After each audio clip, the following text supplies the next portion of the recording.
Series में आपका फिर से स्वागत है। आज हम इस वीडियो में तीसरे चक्र के बारे में जानेंगे। मणिपुर चक्र भारतीय योग और तंत्र शास्त्र में एक महत्वपूर्ण चक्र है जो मनुष्य के शरीर में स्थित होता है। यह चक्र नाभि और रीढ़ की हड्डी के बीच में स्थित होता है और नवधा धातु यानी नीलम, पन्ना, माणिक्य, मूंगा, पुखराज, मनका, मोती, लहसुनिया और गोमेद के साथ जुड़ा होता है। इसे अंग्रेजी में सोलर प्लेक्सस चक्र भी कहा जाता है। मणिपुर चक्र को गुणों, शक्तियों और गतिविधियों का चक्र माना जाता है। यह चक्र व्यक्ति की आत्मा के साथ जुड़ा होता है और उसकी आत्मिक एवं शारीरिक शक्ति को सुषमा नाड़ियों के माध्यम से बढ़ाता है। मणिपुर चक्र का रंग पीला होता है और इसका तत्व अग्नि होता है। यदि यह चक्र संतुलित होता है तो व्यक्ति में स्वयं सेवा, स्वाधीनता, नेतृत्व की भावना और सामर्थ्य का आभास होता है। इसके विपरीत यदि यह चक्र असंतुलित हो जाता है तो उसे आत्मविश्वास की कमी, मनोवैज्ञानिक समस्याएं और ऊर्जा की कमी की समस्या हो सकती है। मणिपुर चक्र के देवता रुद्र और रुद्रानी हैं। इन्हें चक्र के संबंधित देवता माना जाता है और इस चक्र के स्थान पर उनका निवास होता है। रुद्र और रुद्रानी शक्तिशाली और प्रभावशाली देव और देवी हैं जो इस चक्र के उद्दीपन और बल विकास में सहायता करते हैं। वे इस चक्र की ऊर्जा को प्रेरित करने में महत्वपूर्ण भूमिका निभाते हैं। मणिपुर चक्र का सीड मंत्र र है। यह चक्र की ऊर्जा को जागृत करने और संतुलित करने के लिए उपयोग किया जाता है। रम मंत्र का जाप करने से मणिपुर चक्र की ऊर्जा में उद्दीपन और स्थिरता आती है।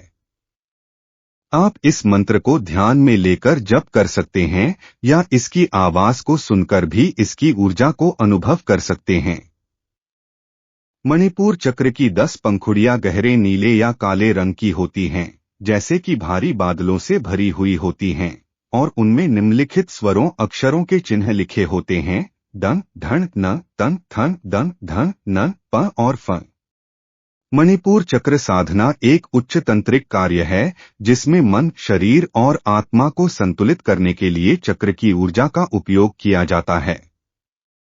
यह साधना सामान्यतः गुरु द्वारा दिए गए निर्देशों के अनुसार की जाती है।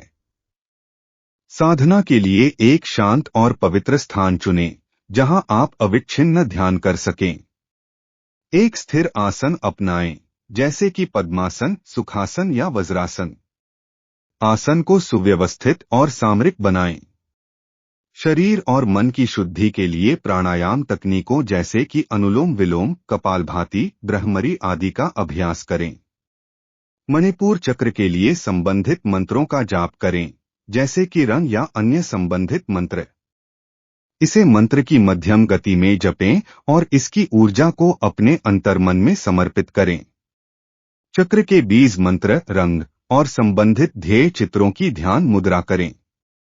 मन को एकाग्र करें और मणिपुर चक्र के ऊपर आपकी ध्यान केंद्रित करें। साधना के अंत में अपनी श्रद्धा और आभार को व्यक्त करें। आहार, विश्राम और समय का ध्यान रखें और साधना के फल का आनंद उठाएं। ध्यान दें कि यह एक उपासनात्मक और गंभीर कार्य है, इसलिए संगठित रूप से इसे करने के लिए एक अनुभवी गुरु की मार्गदर्शन लेना सर्वोत्तम होगा। साधना के दौरान ध्यान और सतर्कता का पालन करें और अपने शरीर की सीमाओं को समझें। मणिपुर चक्र का रंग पीला होता है, इसलिए पीले रंग के वस्त्र पहनना या मणिपुर चक्र के लिए पीले रंग का प्रयोग करना भी उपयुक्त हो सकता है। मणिपुर चक्र के लिए एक प्रमुख मुद्रा है अपान मुद्रा। यह मुद्रा आवश्यक स्थिरता, समर्पण और आत्मविश्वास को प्रकट करने में मदद करती है।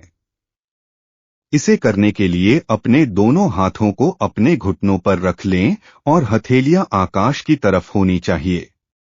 अब अपने हाथ की तर्जनी अंगुली को मोड़कर अंगूठे के अग्रभाग में लगा दें तथा मध्यमा व अनामिका अंगुली के प्रथम पोर को अंगूठे के प्रथम पोर से स्पर्श कर हल्का दबाएं और कनिष्ठिका अंगुली को सीधा रखें।